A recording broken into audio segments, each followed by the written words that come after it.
আমার সোনার বাংলা জাতীয় সঙ্গীত থেকে বাদ দিবেন দেন, তাতে সমস্যা নেই। আপনি বাংলা ভাষায় কথা বললে রবীন্দ্রনাথকে কখনোই বাদ দিতে পারবেন না। আর রবিকে বাদ দিতে হলে আপনাকে অন্য কোনো ভাষায় কথা বলতে হবে, কারণ বাংলা ভাষার প্রতিটা পরতে পরতে ছড়িয়ে ছিটিয়ে আছে রবি ঠাকুর।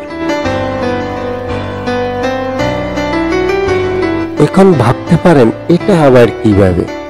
হ্যাঁ, এটা বলার আগে একটু জানিয়ে নেই আমার সোনার বাংলা কিভাবে বাংলাদেশের জাতীয় সঙ্গীত করা হলো। বাংলাদেশ সৃষ্টির অনেক আগেই আমার সোনার বাংলা গানটি 1905 সালের বঙ্গভঙ্গ আন্দোলনের পরিপ্রেক্ষিতে রচিত হয়েছিল। গানটির মূল পাণ্ডুলিপি পাওয়া না যাওয়ায় এর সঠিক রচনাকাল জানা যায় না। সত্যেন রায়ের লেখা থেকে জানা যায় 1905 সালের 7 আগস্ট কলকাতা টাউন হলে একটি প্রতিবাদ সভায় এই গান প্রথম গাওয়া হয়। সেই বছর 7 সেপ্টেম্বর সঞ্জীবনী পত্রিকায় রবীন্দ্রনাথ ঠাকুরের স্বাক্ষরে গানটি ছাপা হয়েছিল।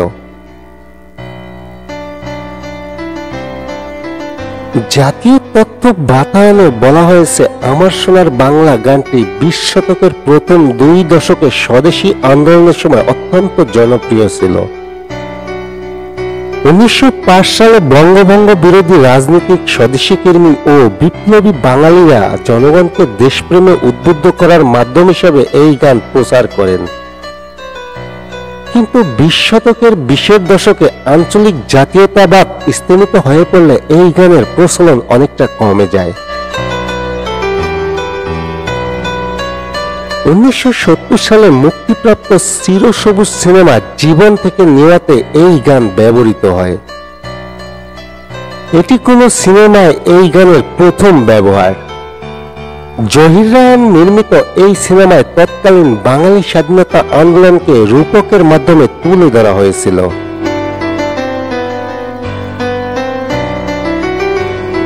1971 সালে মুক্তিযুদ্ধের আগে গানটির পুনরুজ্জীবিত হয়েছিল। আমার সোনার বাংলা আমি তোমায় ভালোবাসি,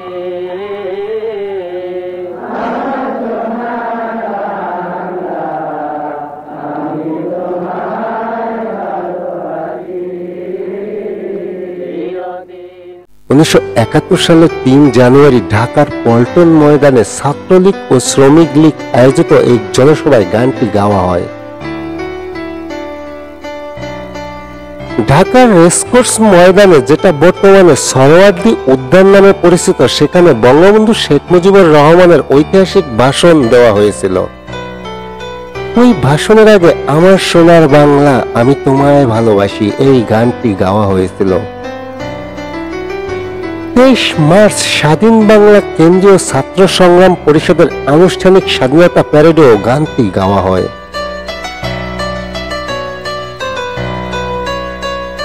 মুজিবনগরে বাংলাদেশের প্রবাসী সরকার এই গানকে বাংলাদেশের জাতীয় সঙ্গীত হিসেবে স্বীকৃতি প্রদান করে। মুক্তিযুদ্ধের চলাকালে গানটি স্বাধীন বাংলা বেতার কেন্দ্র থেকে নিয়মিত পরিবেশন করা হতো। মুক্তিযুদ্ধের সময় গানটির বর্তমানে প্রচলিত যন্ত্রসুর করেন স্বাধীন বাংলা বেতার কেন্দ্রের সুরকার অজিত রায়। স্বাধীনতার পর 1972 সালে সংবিধান প্রণয়ন হলে 4.1 অনুচ্ছেদে আমার সোনার বাংলার প্রথম 10 চরণ গণপ্রজাতন্ত্রী বাংলাদেশের জাতীয় সঙ্গীত হিসেবে অন্তর্ভুক্ত করা হয়। গানের প্রথম 10 ছত্র কণ্ঠসঙ্গীত এবং 4 ছত্র যন্ত্রসঙ্গীত ও সামরিক বাহিনীতে ব্যবহার করা হয়। এখন আসল কথায় আসি। বাংলায় কথা বললে রবীন্দ্রনাথকে কেন আপনি এড়াতে পারবেন না? মূলত আমরা বাংলাতে কথা বলি, তাই আমাদের বাঙালি বলা হয়।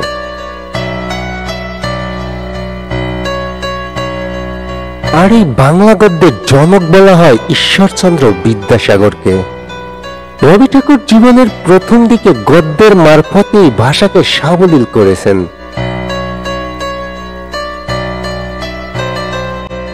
এরপর রবীন্দ্রনাথের ভগ্নিপতি প্রমথ চৌধুরী চলিত বা কথ্য ভাষা সম্পর্কে রবীন্দ্রনাথকে অবগত করেন।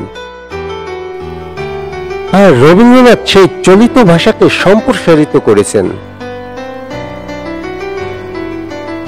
বাংলা ভাষার এমন কোন শাখা নেই যেখানে রবি ঠাকুরের হাতের ছোঁয়ায় উন্নত হয়নি।